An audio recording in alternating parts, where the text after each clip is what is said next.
Hello YouTubers, welcome to part 5 of my Red Sea 170 reefer build. I just want to start by saying apologies for my last video, part 4. I believe there's no sound on it. I actually filmed for a good few minutes and for some reason the sound didn't record, so I haven't done that video again. But basically I was moaning about the cyanobacteria in my reef tank, and I was basically asking for help and any advice on how you can get rid of it. I was trying all the obvious things that you do when you have cyanobacteria. I was checking my nutrients, my nitrate and phosphate levels. I was checking the flow of my tank, my lighting. Nothing was seemed to be working.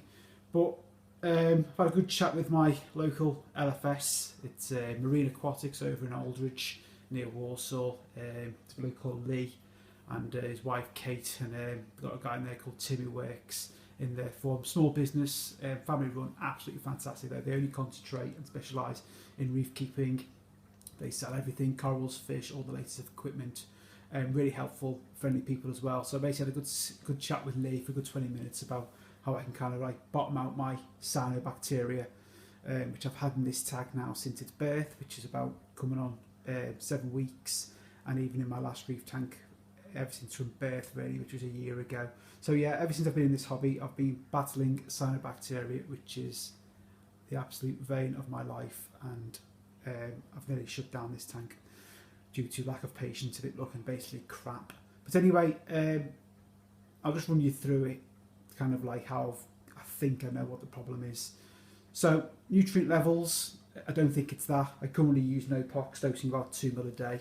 Got my nitrates down to around 5. I'm trying to keep it steady there because obviously, as we all know, zero nitrates is obviously unhealthy for a reef tank. So I'm keeping it steady about 5, and I'm sure you would all agree, as did my local LFS, that 5 is not particularly high and something that would cause a severe outbreak of cyanobacteria. Phosphate levels I'm measuring at basically 0.02 to 0, so again, nowhere high enough to kind of cause an outbreak. I am running GFO in a reactor despite dosing no pox, which I'll show you this sump in a second. So Lee obviously asked about my lighting. So from my previous videos, obviously my lighting is a Max Glaive LED unit. It's an entry level LED, retails just under £200, so obviously it's not the best one out on the market. However, it is marine spec, so I expect it to be obviously be emitting the correct spectrum and colours. He asked kind of like the intensity and the colours I was running, and I was kind of had it on low intensity really, with really emphasis on the blues, and this is where he thinks my problem may have lay. He's basically saying that cyanobacteria favours low intensity light. So again, I was able to kind of corroborate that really on the internet, etc. So I've actually turned the white up now to around 50 to 60%. Just to see if it does make a difference. And I have to say, I do still have cyanobacteria, but I've only been doing this now for about 3 or 4 days, and the cyano certainly hasn't been growing as fast, if any at all, since I've done that light increase. So potentially I'm going to give it another couple of weeks just to see if that is the problem. I did actually have on order some cyanobacteria medication, which I really don't want to dose into the tank. However, you know, when you do lose a bit of patience, it was the last resort. However, I've had an email off the people who I bought off saying that that product is no longer allowed in the UK, and it was the, I think it was called, I can't remember what it was called, but it was Cyano Solution, something Cyano Solution. So basically I'm not getting that product now. I'm going to give it a couple of weeks just to see if this lighting adjustment does make a difference. So I'll just zoom in the tank and you can see where my cyano is on the sand. It's in the back corners, obviously around at the back there where there's least flow.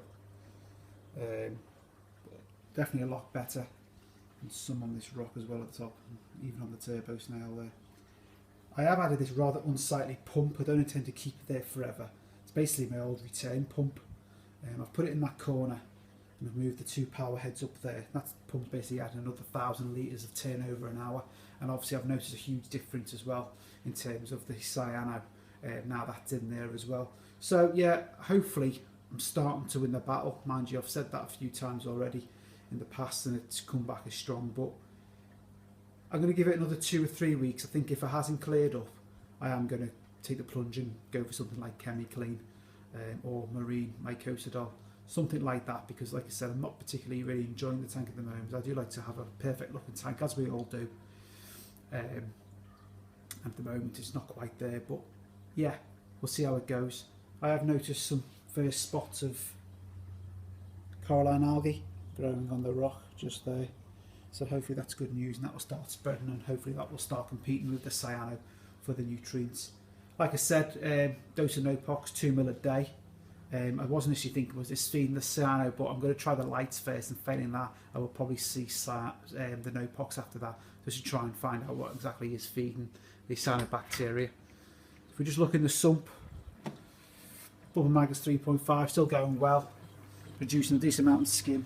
I am always adjusting it really, trying to find the right level. I do try and skim quite wet as I do dose Nopox, that's what they recommend on doing. So that's doing well, and obviously my bubble magus with some GFO in there, keeping the phosphates low. ATO system on this for anyone who's interested in getting an aquarium like this. I'm probably filling the ATO on this probably 2 to 3 days. 3 days an absolute max, really. It can be a bit of a problem. I was on holiday last week for a week, so I was a bit worried. So what I actually did is I actually set up a bucket here with some fresh water, and had an old ATO system that basically fed water from the bucket into there.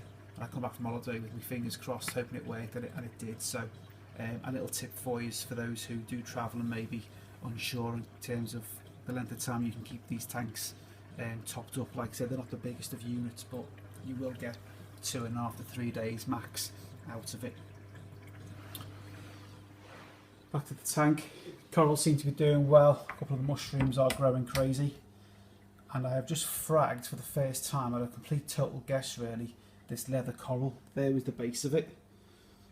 Hope people can tell me otherwise, but I'm assuming that will grow into obviously another head, and the head I've put up here right up high in the tank. I'm hoping that will grow and give some real height and a sense of depth to the tank. And obviously you wouldn't have heard it in the last video, because as I said earlier on, I had a new fish, but he was hiding at the time. But here he is. It's the yellow chorus wrasse. He's only small. He's doing really well. He had a bit of a hard time. He first came into the tank from the peacock wrasse, but they seem to be getting on a lot better now, and he's doing well, feeding. I am conscious both wrasses obviously will grow a lot bigger than this, and this tank may be a tad too small, but I'll keep an eye on that, and you know, if they do start doubling in size, I'll obviously look to rehome them. I certainly don't want to keep fish that are you know, grow too large for this tank, hence the lack of angels and tangs. I'm happy with my stock. I'll certainly won't be adding no more fish. I think 5 fish for this size tank is definitely about right. My future aims haven't changed, it's still to get rid of this cyanobacteria and to obviously really plaster these rocks with lots of LPS corals. I don't think my light gives out the par levels sufficiently for SPS, so I'm looking at just at the, you know, the euphyllias and some of the other soft corals, more polyps and things like that. But yeah guys, that's the update so far. Hopefully next time I'll do a video next couple of weeks, I'll be able to give you some good news around the cyanobacteria. But if anyone's got any questions or anything they want me to ask or any advice, please, you know, add in the comments below. And if you're not subscribed, please hit that subscribe button and like this video if you can, and that's great. Thank you.